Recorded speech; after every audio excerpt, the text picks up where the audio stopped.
Suara hujan malam itu menetes lembut di atas genting rumah besar keluarga Subandi. Namun di dalamnya, bukan kehangatan yang terasa, melainkan dingin. Dingin yang menusuk seperti pisau tak terlihat. Olivia berdiri di depan pintu rumah yang selama 20 tahun menjadi dunianya. Kini, rumah itu menatapnya kembali. Tanpa kasih, tanpa belas.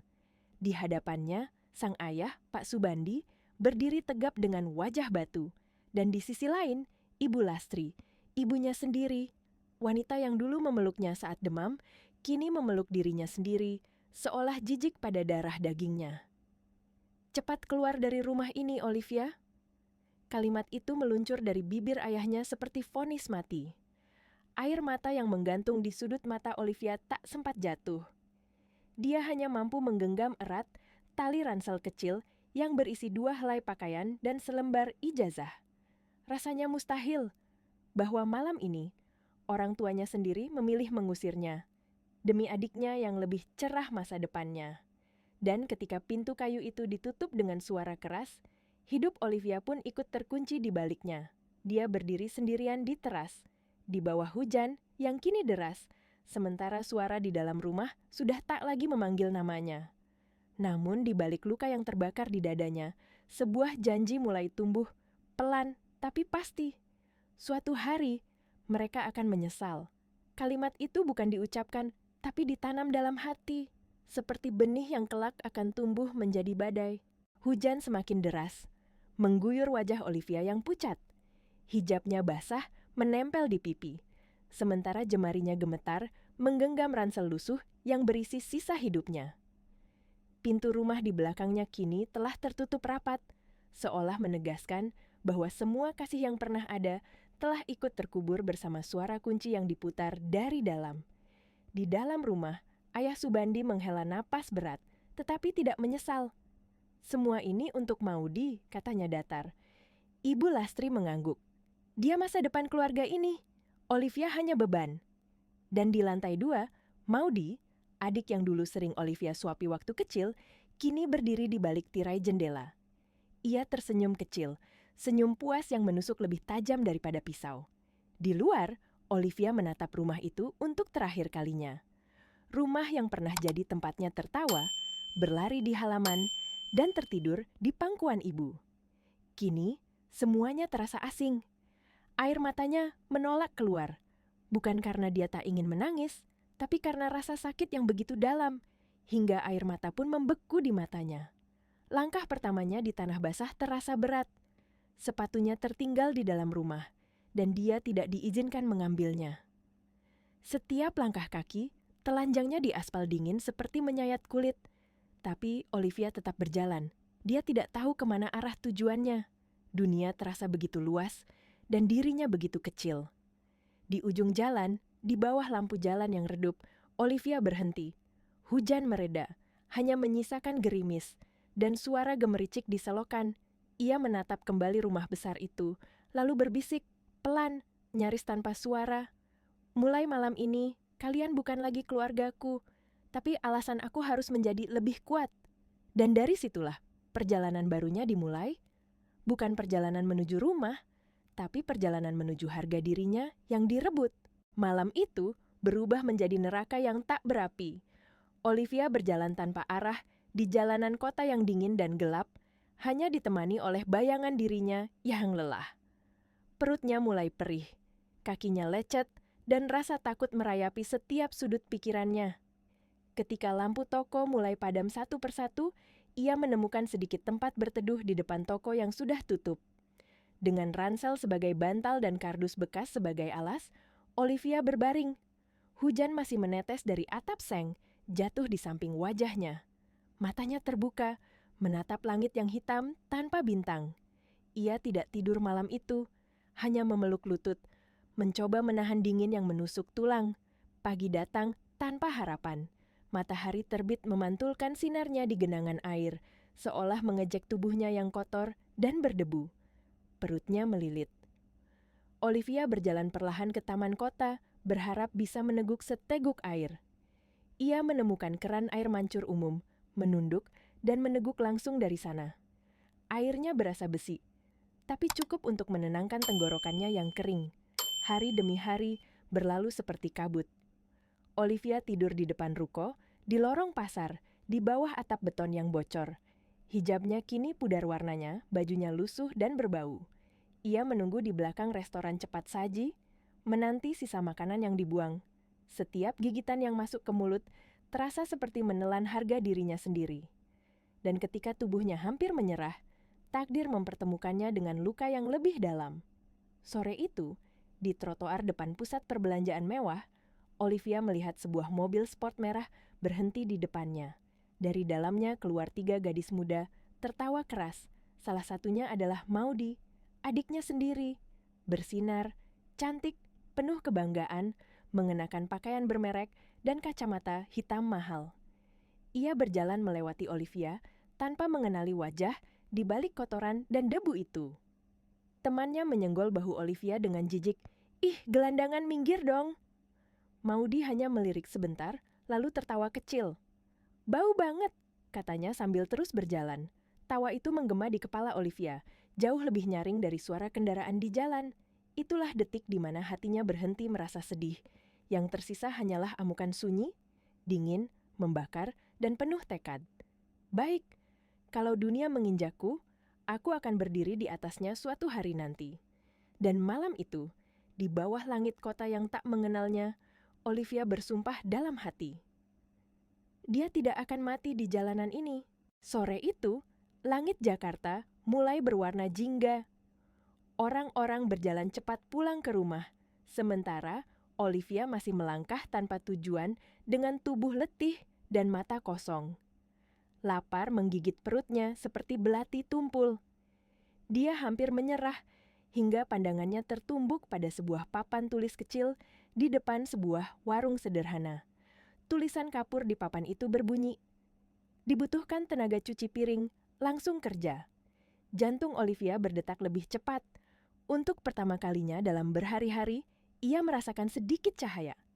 Tanpa pikir panjang, ia mendorong tirai plastik di depan warung dan melangkah masuk. Aroma sambal dan gorengan bercampur dengan asap dapur memenuhi udara. Di balik meja, seorang wanita tua dengan celemek kotor tengah sibuk memotong sayuran. Tatapannya tajam, tangannya cekatan. "Mau apa, Nduk?" tanya wanita itu tanpa menoleh. "Saya mau melamar kerja, Bu. Jadi tukang cuci piring," jawab Olivia. Suaranya pelan, nyaris serak. Wanita tua itu berhenti memotong, menatapnya dari atas ke bawah. Ia melihat wajah yang letih, pakaian kotor, namun di mata Olivia ada sesuatu, sebuah tekad yang hidup di tengah kehancuran. "Kerja di sini nggak gampang," katanya. "Dari pagi sampai malam, panas, kotor, nggak ada waktu santai. Kamu kuat." Olivia menegakkan tubuhnya sedikit. "Saya kuat, Bu. Saya cuma butuh kesempatan." Wanita itu diam sejenak, lalu menunjuk ke tumpukan piring yang menggunung di belakang dapur. "Kalau kamu bisa bersihkan setengahnya dalam 1 jam, tanpa ada yang pecah, kamu diterima." Olivia tidak menunggu lagi. Ia langsung menggulung lengan bajunya yang lusuh dan mulai bekerja. Air panas menyiram tangannya, sabun menusuk luka-luka kecil di kulitnya. Tapi ia tidak berhenti. Setiap piring yang bersih bukan hanya alat makan. Itu adalah langkah menuju harga diri. 1 jam kemudian, wanita itu datang ke belakang. Ia terdiam. Semua piring sudah bersih, tersusun rapi. Tanpa banyak bicara, wanita itu meletakkan sepiring nasi, ayam goreng, dan segelas air putih di meja kecil.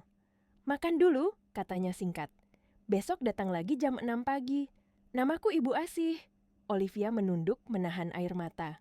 Malam itu, untuk pertama kalinya dalam berminggu-minggu, ia tidur di kamar kos sempit yang pengap, tapi tidur dengan perasaan tenang.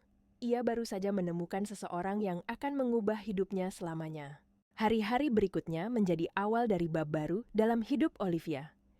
Dia bekerja seperti mesin, datang paling pagi, pulang paling malam. Tangan halusnya kini mulai mengeras, penuh kapalan dan luka kecil karena air sabun panas. Namun di setiap tetes keringat yang menetes, tersimpan rasa syukur yang tak terucapkan. Warung Ibu Asih bukan tempat besar, hanya warung makan sederhana dengan dinding kayu dan meja panjang dari triplek. Tapi di balik kesederhanaannya, tempat itu menjadi sekolah kehidupan. Olivia belajar bukan hanya mencuci piring, tapi juga tentang kejujuran, ketekunan, dan nilai dari setiap rupiah. Suatu malam, setelah semua pelanggan pulang, Ibu Asih melihat Olivia sedang berdoa di sudut warung yang sepi. Tangan gadis itu bergetar, tapi doa yang keluar dari bibirnya begitu khusyuk. Cahaya kecil dari lampu gantung memantul di wajahnya yang letih. Wanita tua itu berdiri diam di dekat pintu, memperhatikan dalam hening. Ia tahu, anak ini berbeda. Keesokan paginya, Ibu Asih membangunkan Olivia lebih awal. "Kalau kamu mau belajar bisnis, ikut aku ke pasar," katanya. Olivia mengangguk tanpa tahu apa yang menantinya. Di pasar, Ibu Asih mengajarinya hal yang paling dasar, memilih sayur segar, menawar harga, menghitung modal dan keuntungan. "Bisnis bukan cuma soal untung besar, Endok," ujar Ibu Asih sambil menimbang cabai merah. "Tapi tentang cara menjaga kejujuran kecil setiap hari." Olivia memperhatikan setiap gerak tangan gurunya itu. Ia belajar cara menilai ikan segar hanya dari aroma, cara menawar dengan percaya diri, dan bagaimana membaca karakter orang dari mata mereka. Setiap hari, ia semakin mahir. Dari membantu di dapur, ia mulai mengurus kasir. Dari mencatat pembelian, ia mulai menghitung laba harian. Namun Olivia tidak berhenti di situ.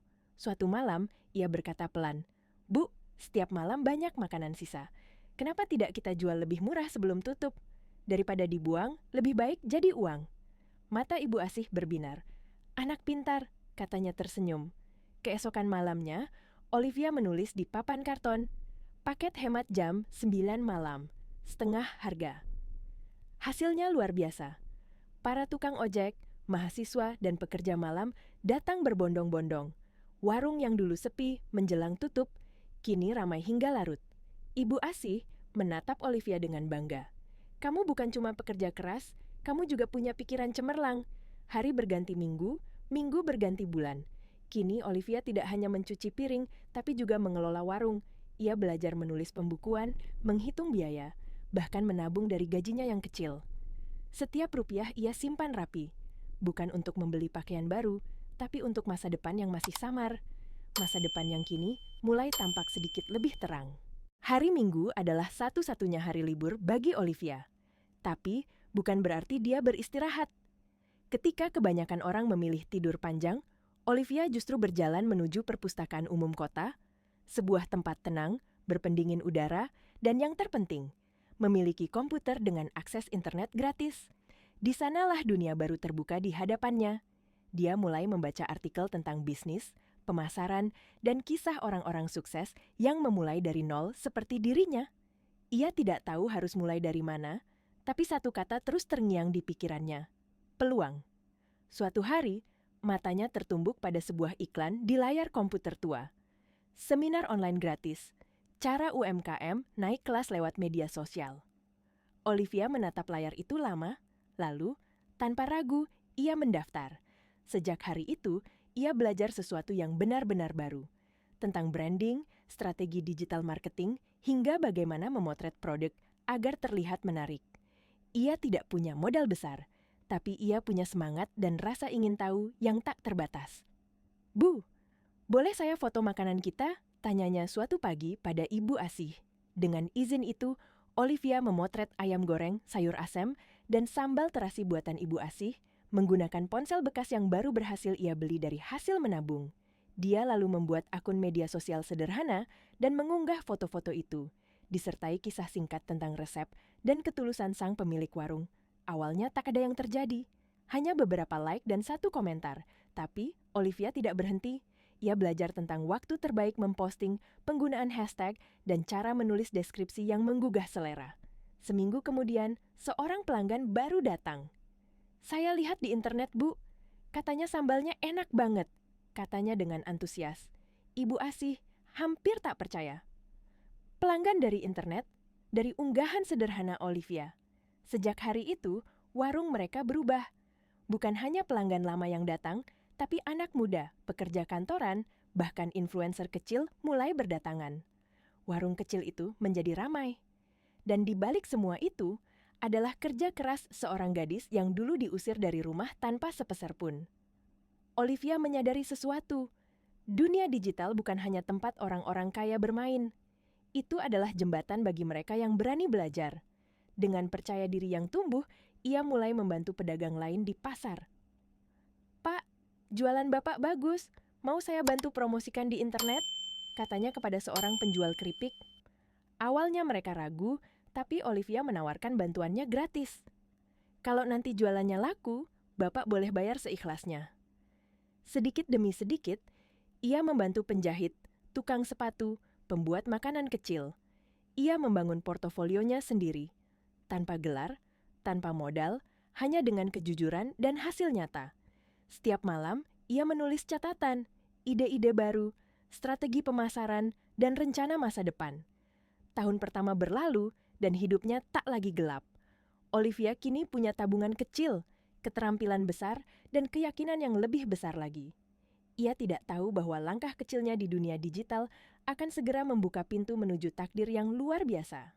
Sore itu, cahaya matahari masuk melalui jendela perpustakaan, memantul di layar komputer tua tempat Olivia biasa belajar. Tangannya yang kasar dari pekerjaan dapur, kini dengan cekatan mengetik di keyboard. Ia tengah memeriksa email yang jarang sekali berisi hal penting.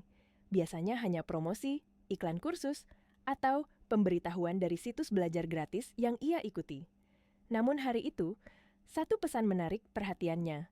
Subjeknya berbunyi, Inquiry Project Manager. Jantung Olivia berdetak lebih cepat.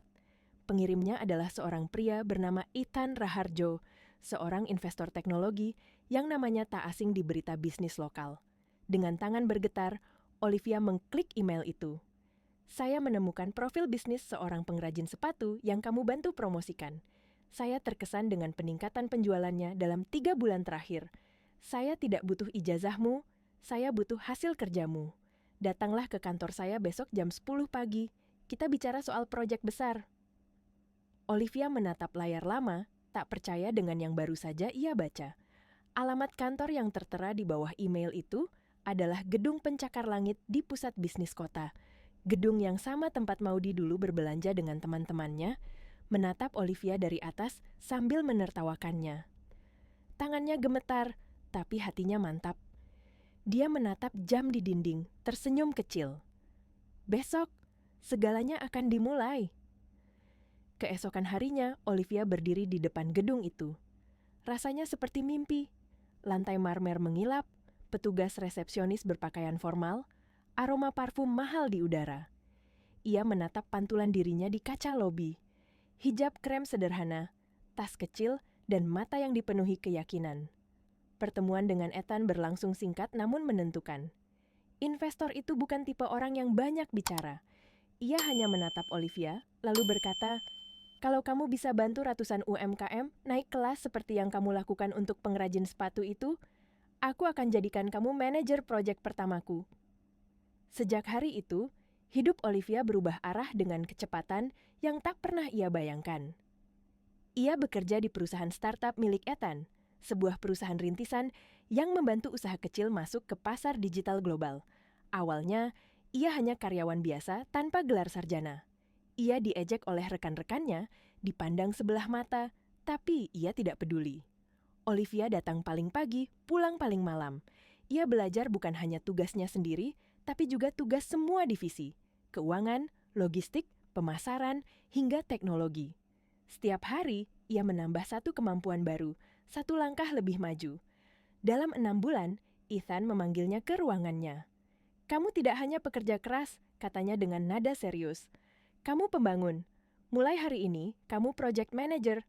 Dan dari situlah, nama Olivia mulai dikenal.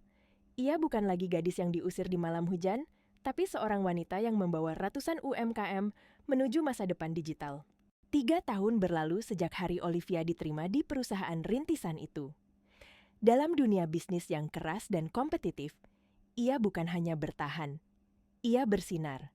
Setiap proyek yang ditanganinya sukses, setiap klien yang ia bimbing tumbuh, dan setiap tim yang ia pimpin belajar arti kerja keras darinya. Investor sekaligus mentornya, Ethan Raharjo, sering berkata, "Olivia, kamu bukan sekadar karyawan, kamu jiwa di balik pertumbuhan perusahaan ini." Dan ia benar. Olivia bukan hanya memahami data dan strategi, ia memahami manusia, para pengusaha kecil yang dulu pernah berada di posisinya. Ia tahu rasa takut gagal, rasa lapar, dan rasa tidak dipercaya. Dan karena itu, setiap keputusannya lahir dari empati, bukan ego. Lalu datanglah hari besar itu. Perusahaan startup tempatnya bekerja diakuisisi oleh sebuah korporasi multinasional dengan nilai yang luar biasa. Sebagai salah satu karyawan inti, angkatan pertama, Olivia menerima saham besar dalam kesepakatan tersebut. Rekan-rekannya menggunakan uang itu untuk membeli mobil sport, apartemen mewah, atau berlibur ke luar negeri. Tapi Olivia justru menyewa sebuah ruko kecil, membeli 3 komputer bekas, dan merekrut 2 lulusan baru yang masih hijau. Di atas meja kayu sederhana, ia menulis nama perusahaannya, OASI Creative Digital Agency. Nama itu lahir dari doa. Oase, tempat kehidupan tumbuh di tengah padang pasir. Begitu pula visinya, menjadikan oase tempat di mana usaha kecil bisa datang, minum, dan bertumbuh. Tahun pertama adalah ujian. Olivia menjadi segalanya, CEO, akuntan, staf pemasaran, bahkan petugas kebersihan. Ia bekerja 18 jam sehari, minum kopi instan, dan tidur di bawah meja kantornya. Tapi ia terus berjalan, dan satu hal membuatnya bertahan, reputasi. Klien tahu satu hal tentang Olivia. Ia tidak menjual janji, ia memberikan hasil. Dan itulah yang membuat namanya mulai terdengar di seluruh kota. Dari ruko kecil di pinggir jalan, OASI Kreatif perlahan tumbuh. 2 tahun kemudian, mereka pindah ke gedung perkantoran menengah. Dan hanya dalam waktu 5 tahun, perusahaan itu menyewa 2 lantai penuh di salah satu gedung paling bergengsi di Jakarta. Kini, Olivia duduk di ruang rapat lantai 35. Di hadapannya 15 manajer senior menatap layar proyeksi berisi rencana ekspansi besar. Wajahnya tenang, suaranya tegas. Fokus kita kuartal ini ada di 3 kota besar. Pastikan laporan siap sebelum jam makan siang. Semua orang mengangguk serempak. Baik, Bu Olivia. Ketika ruangan kosong, ia bersandar di kursi kulitnya dan memandang keluar jendela kaca yang luas. Jakarta terbentang di bawahnya, berkilau seperti laut cahaya. Di balik bayangan gedung tinggi, ia bisa melihat area pasar tempat Ibu Asih dulu berdiri dengan senyum hangatnya. Olivia tersenyum pelan. Dia tahu, semua ini bermula dari satu kesempatan yang diberi oleh wanita sederhana itu. Dan dalam hatinya, ia berjanji, aku akan selalu jadi oase bagi mereka yang haus harapan. Pagi itu, sinar matahari menembus dinding kaca lantai 35, kantor OASE Kreatif, memantul di meja kayu solid tempat Olivia menandatangani berkas akuisisi terbarunya. Dina, asisten eksekutifnya yang setia, berdiri di sampingnya sambil memegang tablet. Semua proses sudah selesai, Bu, katanya pelan. Perusahaan target tidak punya posisi tawar. Utangnya menumpuk, semua asetnya dilelang bank. Kita mendapatkannya dengan harga sangat murah. Olivia mengangguk tanpa ekspresi. Ia menggeser layar tablet itu, membaca detail satu persatu. Daftar tanah, bangunan, mesin-mesin, hingga inventaris pabrik. Namun, ketika matanya sampai di halaman pertama, jarinya berhenti. Nama perusahaan itu membuat napasnya tertahan sesaat. PT Sandang Jaya Tekstil. Matanya menatap layar tanpa berkedip. Sebuah nama yang dulu selalu membuatnya merasa kecil. Sebuah nama yang dulu diagungkan ayahnya sebagai simbol kehormatan keluarga. Sebuah nama yang kini menjadi miliknya. Jantung Olivia berdetak pelan, namun berat. Ia menutup tablet itu perlahan, lalu bersandar di kursinya. 5 tahun lalu, ia diusir karena dianggap tidak pantas mewarisi perusahaan keluarga. Kini, ia membelinya seharga kurang dari 10% dari nilai aslinya. Bukan sebagai pewaris, tapi sebagai pemenang. Dina, katanya tenang, jadwalkan rapat dengan tim restrukturisasi sore ini. Kita akan likuidasi seluruh aset pabrik. Dina mengangguk, lalu hendak pergi, tapi Olivia menambahkan, kecuali satu. Gudang tua di bagian belakang, sisakan itu. Aku punya rencana lain. Saat pintu tertutup, Olivia berdiri di depan jendela besar kantornya. Di luar sana, langit Jakarta berwarna biru, pucat. Namun di matanya hanya ada bayangan masa lalu. Malam hujan, suara pintu ditutup. Tubuhnya gemetar di teras rumah. Semuanya berputar seperti film di benaknya. Ia menatap ke bawah kota dengan mata tenang. Tidak ada senyum kemenangan. Tidak ada tawa puas. Hanya ketenangan seorang wanita yang telah menaklukkan badai. Dan di tempat lain, di rumah kontrakan kecil yang lembab di pinggiran kota, keluarga Subandi kini hidup dalam kehancuran total. Rumah mewah mereka sudah disita. Perusahaan kebanggaan ayahnya sudah bangkrut. Uban memenuhi rambut Pak Subandi. Tubuhnya kurus, duduk diam di teras seperti bayangan dirinya sendiri. Ibu Lastri kini sakit-sakitan, batuk terus-menerus, berbaring di kasur tipis, menatap langit-langit dengan mata kosong. Dan Maudi, yang dulu dianggap masa depan keluarga, kini tak punya pekerjaan. Ia hanya duduk di ruang tamu, mengecat kuku dengan sisa cat murahan, mengeluh setiap kali ibunya batuk keras. "Berisik sekali sih, Bu. Aku jadi nggak konsen," teriaknya. Ibu Lastri keluar kamar, wajahnya pucat. "Kamu itu sudah setahun nganggur, kerjaannya cuma dandan. Cari kerja sana, bantu orang tuamu." "Kerja apa? Aku lulusan luar negeri, Bu. Aku nggak mau kerja biasa-biasa." "Lulusan luar negeri apanya?" balas Ibu Lastri dengan nada getir. "Kamu dikeluarkan, Maudi." Pertengkaran itu menggema di rumah sempit itu, membuat ayah Subandi menutup wajahnya dengan tangan, tak sanggup mendengar lagi. Dalam keheningan yang pahit, Maudi tiba-tiba tersenyum sinis. Ia teringat sebuah percakapan di Mal tempo hari, tentang perusahaan bergengsi yang sedang naik daun dengan CEO muda dan sukses bernama Olivia. "OIC Kreatif," gumamnya. Nama itu berputar di kepalanya seperti mantra. Ia tidak tahu bahwa takdir sedang menuntunnya ke panggung karma. Pagi itu, di kantor pusat OAC Kreatif, suasananya sibuk seperti biasa. Deru langkah para staf, dering telepon, dan suara keyboard yang berpacu dengan waktu. Olivia baru saja selesai memimpin rapat virtual dengan klien dari Singapura. Wajahnya tenang, profesional, dan penuh wibawa. Ia menandatangani beberapa dokumen di meja kerjanya ketika interkom di sisi kanan berdering pelan. "Maaf, Bu Olivia," suara lembut Dina terdengar dari speaker. "Ada sedikit situasi di lobi." Olivia mengerutkan kening. "Situasi seperti apa?" "Seorang wanita datang tanpa janji temu, Bu. Ia bersikeras ingin bertemu langsung dengan Anda. Dia bilang, dia mau melamar kerja." Olivia menatap layar monitornya, mencoba mengingat suara Dina yang terdengar sedikit ragu. "Namanya siapa?" hening sejenak. "Dia bilang namanya Maudi, Bu." Cangkir teh di tangan Olivia berhenti di udara. Nama itu 5 tahun tidak pernah diucapkan, namun kini terdengar begitu jelas, menusuk telinga seperti gema dari masa lalu. "Maudi," ulangnya pelan, hampir berbisik.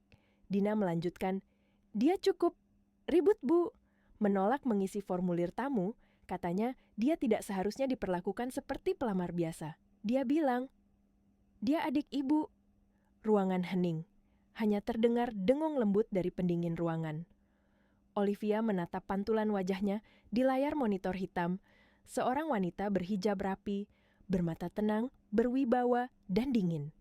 Ia bukan lagi gadis 20 tahun yang diusir malam-malam. Ia telah menjadi seseorang yang bahkan masa lalunya tak akan sanggup menyentuh.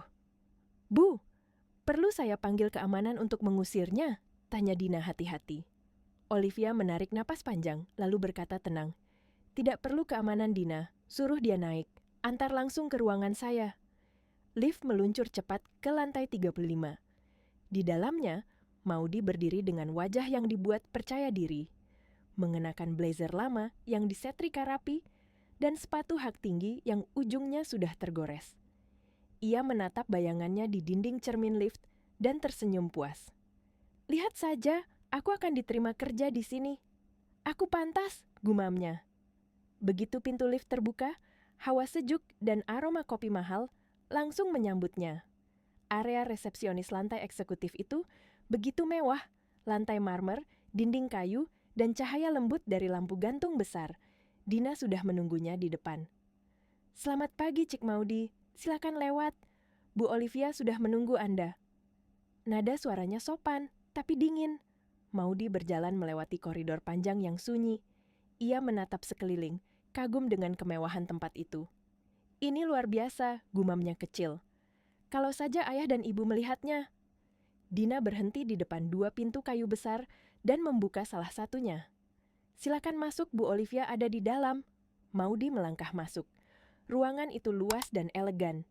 Dinding kaca besar menampilkan panorama kota dari ketinggian. Di tengah ruangan berdiri meja kerja besar dari kayu berwarna gelap.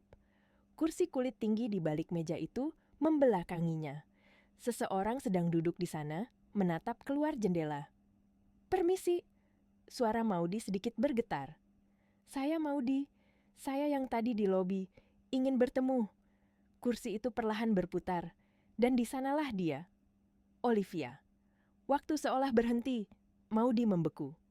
Wajah di depannya adalah wajah yang sama, tapi berbeda. Tatapan mata itu tajam, dalam, dan penuh kekuasaan. Hijab krem membingkai wajah tenang itu, dan senyum tipis yang muncul bukan senyum kehangatan, melainkan senyum seorang ratu yang sedang menatap rakyat yang telah mengkhianatinya. "Kak Ovi?" Suara Maudie pecah. Dia melangkah setengah maju, setengah mundur, antara bingung dan kagum. "Ya Tuhan, aku nggak percaya. Ini semua punyamu?" Olivia hanya menatap tanpa menjawab. Matanya dingin, dalam, seperti laut tanpa dasar, dan di momen itulah takdir mulai menagih utang. Ruangan besar itu seolah menelan suara napas mereka berdua. Hanya terdengar dengung halus dari pendingin ruangan dan detak sepatu Maudie yang mendekat perlahan ke arah meja besar tempat Olivia duduk. "Wah, gila Kak Ovi."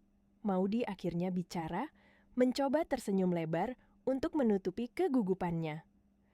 "Aku nggak nyangka ini semua punyamu. Kamu hebat banget." Ia tertawa kecil, suara tawa yang terdengar terlalu nyaring di tengah keheningan yang mencekam. Olivia tetap diam.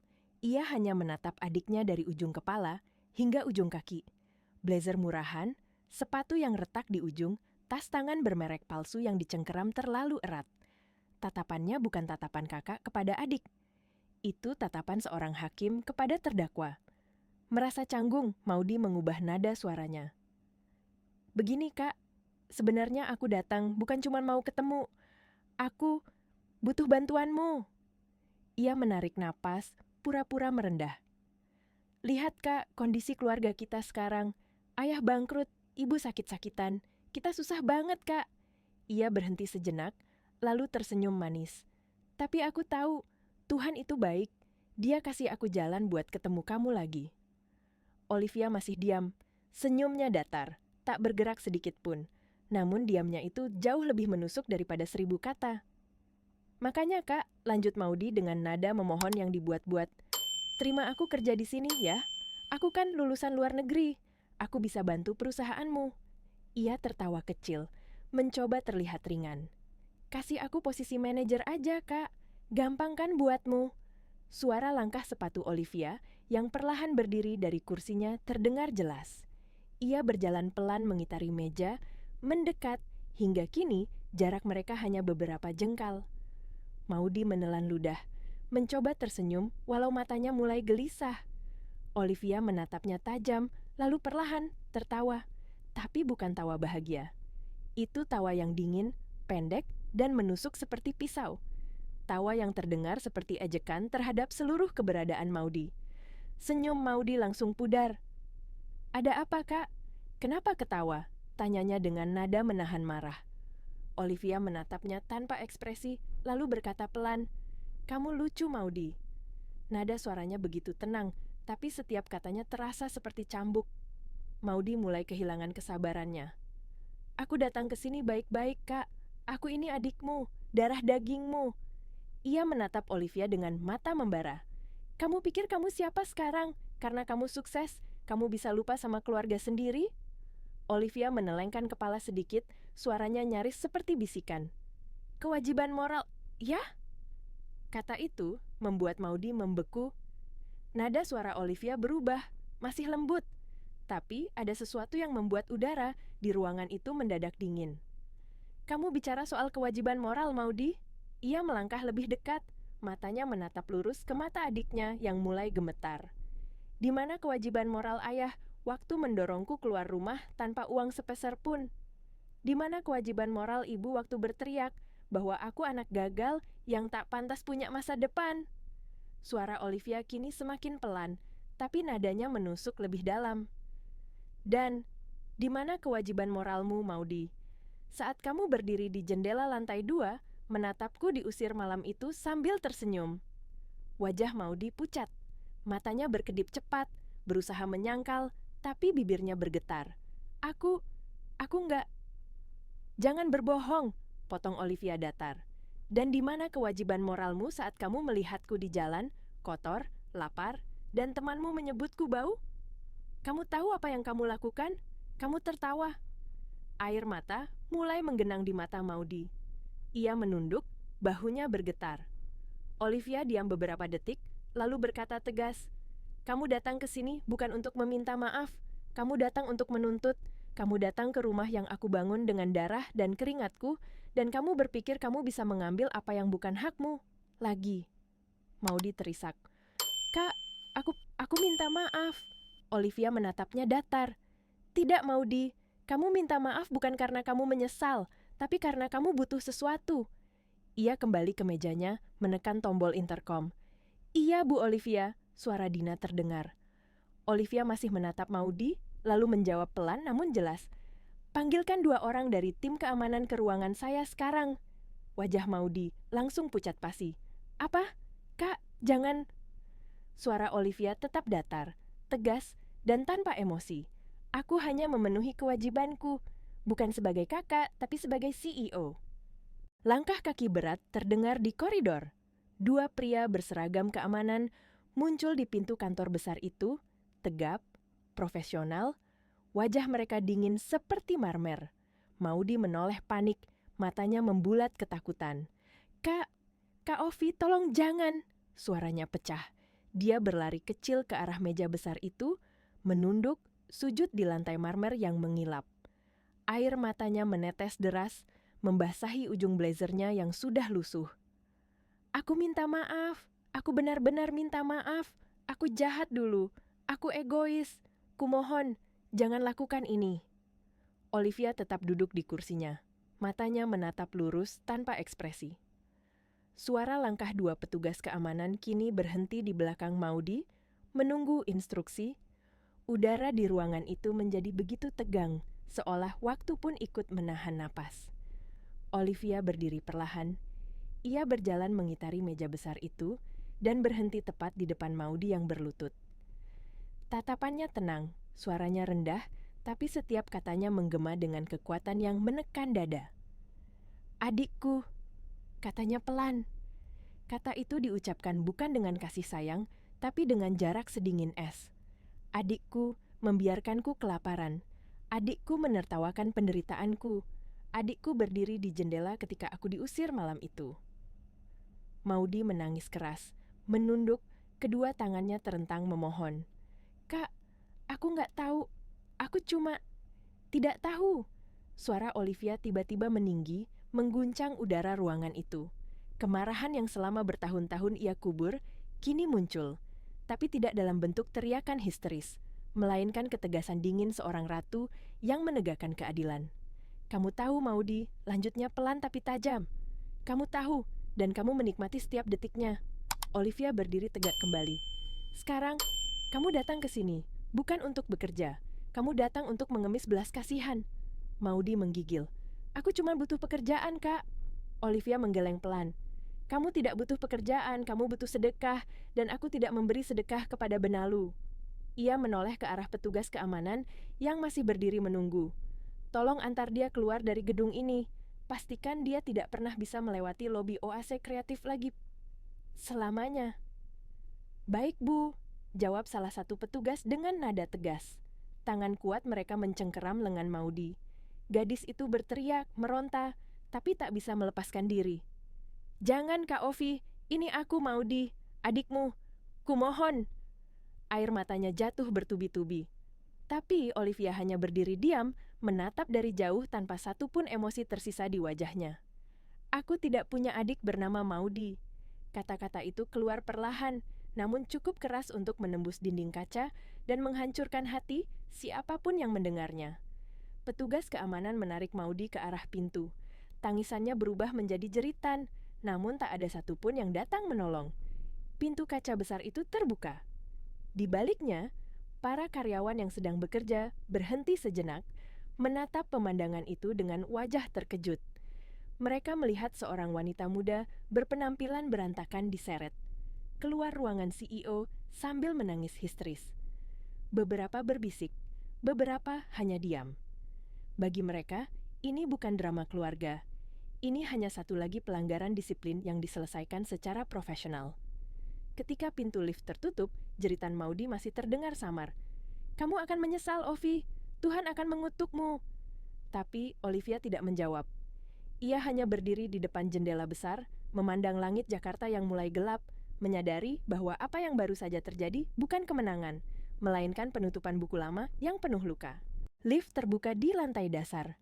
Maudy diseret keluar ke lobi megah OASE Kreatif, di hadapan para tamu dan karyawan yang berlalu lalang. Tangisnya menggema, suaranya parau penuh kepanikan. "Lepaskan aku adiknya, aku keluarganya," jeritnya. Para pengunjung berhenti sejenak, menatap dengan bingung.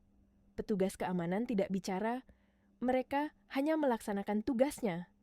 Pintu kaca otomatis terbuka, dan dengan satu dorongan tegas, Maudy terhempas keluar ke trotoar panas di bawah terik matahari. Tubuhnya jatuh keras. Lututnya tergores aspal, darah merembes di kain celana. Tas tangannya terlempar, isinya berhamburan, bedak retak, lipstik patah, dan beberapa lembar uang ribuan yang kusut. Tangisnya pecah. Ia terduduk di pinggir jalan, terisak dengan suara yang parau. Bayangan gedung tinggi menjulang di belakangnya. Gedung milik kakaknya, wanita yang dulu dianggap tak berharga. Kini, dia diusir ke jalan yang sama seperti dulu. Olivia diusir 5 tahun silam. Hanya bedanya, Olivia diusir di malam yang dingin. Sementara, Maudy diusir di siang yang panas dan memalukan. Orang-orang menatap sekilas, lalu pergi. Tidak ada yang berhenti, tidak ada yang menolong. Maudy kini hanyalah pemandangan menyedihkan di kota yang kejam. Air matanya jatuh tanpa henti ketika pandangannya menangkap sesuatu di seberang jalan. Dua sosok yang ia kenal dengan sangat baik. Ayah Subandi dan Ibu Lastri. Mereka berdiri di bawah pohon kecil, menunggu dengan cemas. Kemeja ayahnya lusuh dan kebesaran di tubuh kurusnya. Ibu Lastri mengenakan kerudung pudar, wajahnya pucat dan batuk-batuk pelan. Begitu melihat Maudy terjatuh di trotoar, wajah keduanya berubah panik. "Maudy!" teriak Ibu Lastri dengan suara serak. Ia berlari menyeberangi jalan tanpa memedulikan klakson mobil yang nyaris menabraknya. Ayah Subandi menyusul dengan langkah gontai. Mereka berdua sampai di sisi jalan, berlutut di samping Maudy yang masih menangis. "Kenapa, Nak? Apa yang terjadi?" tanya ayahnya. Maudy menepis tangannya dengan kasar, histeris. "Ini semua salah, Kak, Ovi. Dia yang melakukannya. Dia panggil keamanan, dia suruh mereka lempar aku keluar." Ibu Lastri terdiam, napasnya tersengal. "Olivia," bisiknya tak percaya. "Iya, Olivia. Kakak itu sekarang CEO besar. Gedung ini punyanya.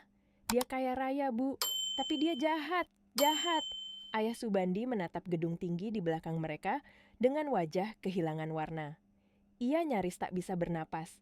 Anak yang dulu ia usir karena dianggap tak berguna, kini berdiri di puncak dunia yang tak bisa ia capai. Ibu Lastri menggenggam tangan suaminya kuat-kuat. "Dia anak kita ya, kita harus bicara dengannya. Dia nggak boleh memperlakukan kita seperti ini." Wajahnya berkerut, antara ketakutan dan harapan palsu. Ia menarik tangan suaminya dan Maudy, memaksa mereka berjalan menuju lobi gedung OASE Kreatif. Namun, sebelum mereka sempat melangkah, pintu kaca otomatis itu terbuka lagi. Dari dalam, dua pengawal berjas hitam muncul, membuka jalan bagi seorang wanita muda berhijab krem melangkah tenang dengan wibawa yang tak bisa disangkal. Olivia. Langkahnya mantap, Setiap tatapan mata di lobi mengikuti gerakannya. Di belakangnya, Dina membawa tablet dan dokumen, mengatur jadwal rapat berikutnya. Olivia tampak seperti seseorang dari dunia yang berbeda. Bersih, berwibawa, tak tersentuh. "Ovi, nak," suara Ibu Lastri pecah di udara, mendadak menembus suasana hening di lobi itu.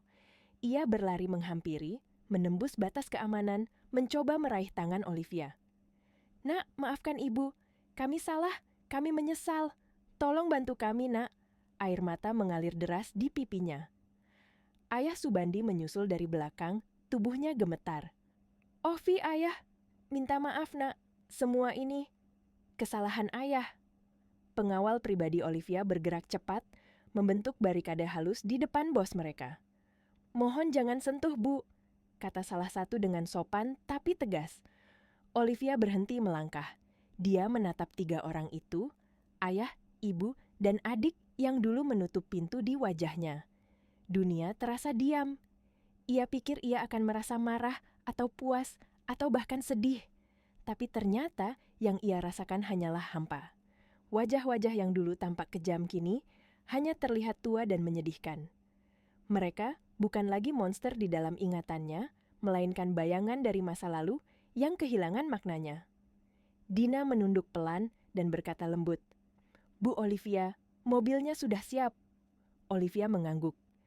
Tanpa menoleh lagi ke arah mereka, ia melangkah masuk ke mobil sedan hitam yang menunggunya di depan lobi. Pintu tertutup perlahan, kaca jendela gelap naik. Ibu Lastri berteriak sambil memukul kaca mobil itu dengan tangan lemah. "Olivia, nak, jangan pergi. Kami menyesal." Tapi mobil itu bergerak, meninggalkan mereka di trotoar, di bawah panas matahari dan tatapan orang-orang yang lewat. Maudi menendang ban belakang mobil yang menjauh, berteriak dengan suara parau, "Kakak jahat, aku sumpahin kamu hancur." Namun, mobil hitam itu terus melaju, perlahan menghilang di tikungan jalan.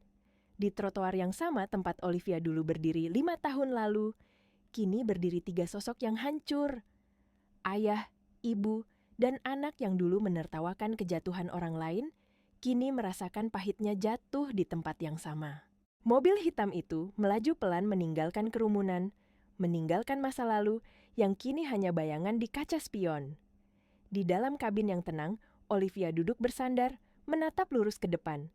Tangannya terlipat di pangkuan, wajahnya datar, tapi matanya menyimpan badai yang tenang. Dina, sang asisten eksekutif, duduk di samping, tak berani bicara selama beberapa menit. Namun akhirnya, dengan hati-hati, ia membuka percakapan. "Bu Olivia," katanya pelan, "bagaimana dengan aset terakhir yang Ibu sisakan dari PT Sandang Jaya Tekstil? Gudang tua di belakang pabrik itu, tim masih menunggu instruksi." Olivia memejamkan mata sejenak, menarik napas panjang. Lalu, dengan suara lembut namun mantap, ia berkata, "Batalkan rencana likuidasi. Aku tahu apa yang harus dilakukan dengan gudang itu." Dina menatapnya penuh tanya. Olivia melanjutkan, "Hubungi arsitek terbaik kita. Aku ingin tempat itu direnovasi total, bukan jadi kantor, tapi jadi rumah singgah asi Bunda." Nada suaranya menghangat untuk pertama kalinya hari itu. Dina tersenyum kecil, mulai mengerti. "Asih Bunda, untuk menghormati Ibu Asih," Olivia mengangguk pelan. "Ya, wanita itu menyelamatkanku dari kehancuran. Tanpa dia, aku mungkin takkan pernah bangkit." Mobil berhenti di lampu merah. Cahaya jingga sore menembus kaca, menerangi wajah Olivia. "Rumah singgah itu akan punya 3 fungsi," lanjutnya pelan. "Pertama, dapur umum, menyediakan makanan gratis bagi siapapun yang kelaparan. Kedua, pusat pelatihan gratis, menjahit, memasak, coding, desain, apapun yang bisa mengubah hidup orang. Dan ketiga, tempat aman untuk mereka yang diusir dari rumah. Terutama perempuan." Dina menatap bosnya dengan mata yang berkaca-kaca. "Itu ide yang luar biasa, Bu. Luar biasa." Olivia tersenyum tipis. "Dan satu lagi, Dina. Seluruh hasil penjualan mesin dan aset pabrik PT Sandang Jaya yang kita likuidasi, pindahkan semuanya ke dana abadi untuk membiayai operasional rumah itu. Selamanya." Mobil kembali melaju. Olivia menatap keluar jendela, ke langit sore yang mulai berwarna keemasan. Ia teringat malam hujan 5 tahun lalu. Malam saat pintu rumah ditutup di wajahnya. Malam saat ia kehilangan segalanya.